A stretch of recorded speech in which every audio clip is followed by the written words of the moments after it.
السلام علیکم ګرانو کتونکو زم تفهیم ګرانو کتونکو زه خبره کوم د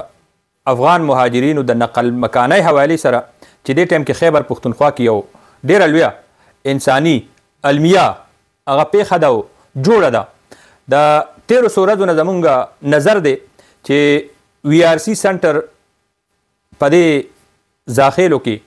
د دې مخې ته او د دې نه غیر چاپیره په دې کلو کې په دې نوښار کې د افغان مهاجرینو چې کوم کډوال هغه د ټول پاکستان نه را روان شوي دي او خپل وطن طرف ته ځي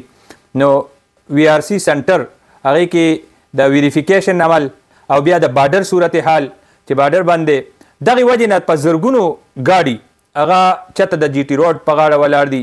چته د جي ټي روډ نه غیر چاپیره چې کوم جوماتونه دي د هغې مخو ته ولاړ دي او د دغې وجې نه انتهایی د مشکلاتو ښکار دي په دې کې جي د کم مالبردار ګاډي دي پکې زناور دي پکې چرګي دي بچي دي هغه هم چې کم مالبردار ګاډي دي هغې ته خوراک هغې ته د ګاډو ایسیګان لګول مسلسل د څو ورځو نه هغه ولاړ دي او د هغې هغه سهولیات هغې ته مهیا کول نو دغې ډېر لوی خطرناک صورتحال پیدا کړی دی او کروڑپتیان لکپتیان چې کم خلق دي هغه دې ټایم کې محتاجه دي او ډرایورانو سره ګاډو والا سره چې کم جمع پونجي وه نو په هغې ولګوله اوس نور د الله نه علاوه د هغې څه اسره نشته دې سره سره دې کې چې کم زنانه دي ماشومان دي نو د هفتو نه دغلته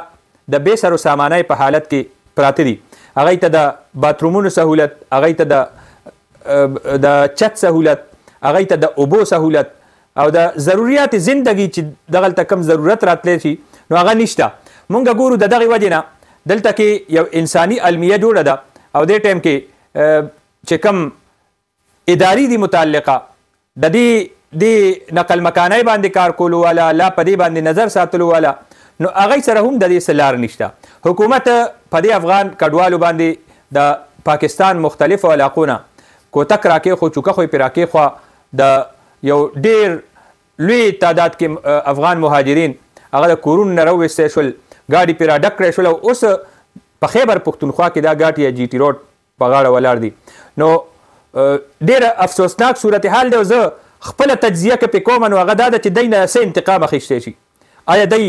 د روس خلاف جنگ کړی دی او د روس خلاف د پاکستان مرسته کړې ده او د هغه ټایم کې چې کم اواز و نو هغې کې خپل اواز شامل کړی دی او جنگ یې کړی دی آیا دی د امریکې خلاف جنگ کړی دی نو د امریکې خلاف چې کم دی جنگ کړی دی او خپل وطن نه امریکا دی ویستی دی آیا دا انتقام ترې اخیستی شي مختلف سوالونه دي مختلف خلق یې کوي خو به هر حال د هغې دې ټایم کې چې افغان مهاجرین کم د وی آر سی سنټر مخې ته ولاړ دي د هغې نه غیر چاپیره ولاړ دي نو هغه قابل رحم دي او زمونږ صرف حکومت لنا عام سماجي سیاسي حلقو له په دې باندې کار کول پکار دی سماجي خلقو له رامخې کېدل پکار دي زمونږ دلته سماجي تنظیمونه دي الخدمت فاونډیشن دی امه ویلفیر ټرست دی نور د دنیا چې کوم مخیر حضرات دي او سماجي شخصیات دي تنظیمونه دي هغې له رامخکې کېدل پکار دی او دی دپاره د دې بندوبست پکار دی چې د هغې هر څومره ورځې دلته وي نو چې سهولیات ولا ورکړی شي ډېر افسوسناک صورتحال دی ما وایم چې په دې باندې خبره وکړو په دې باندې مسلسل مختلف خلق افغان مهاجرینو نقل مکانۍ حوالې سره خبره کوي خو دې ټایم کې چې کومه د ټولو نه مین خبره ده چې هغه د انتهایی بې سر و سامانۍ په حالت کې د وی آر سی سنټر ازاخیل مخې ته پراته دي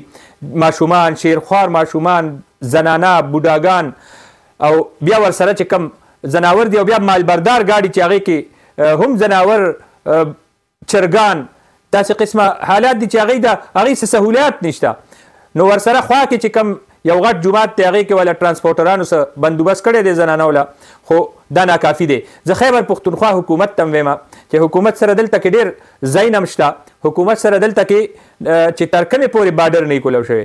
نو دلته کې حکومت سره ادارې هم شته سماجي تنظیمونه هم شته للسائل والمحروم تنظیم هم په دې صوبه کې شته د دې نه علاوه سوشل ویلفیر ډپارټمنټ هم شته نو حکومتي مشینرۍ کې او چوکاټ لاندې دې خلکو له څه وکړي چې دا د دوی د کم مشکل دی دې ټایم کې او په کم مشکل کې دی پراته دي نو د دې نه ویستل او د نرمي پیدا کول دوی ته اسانتیا فراهم کول اسانتیا ورکول دا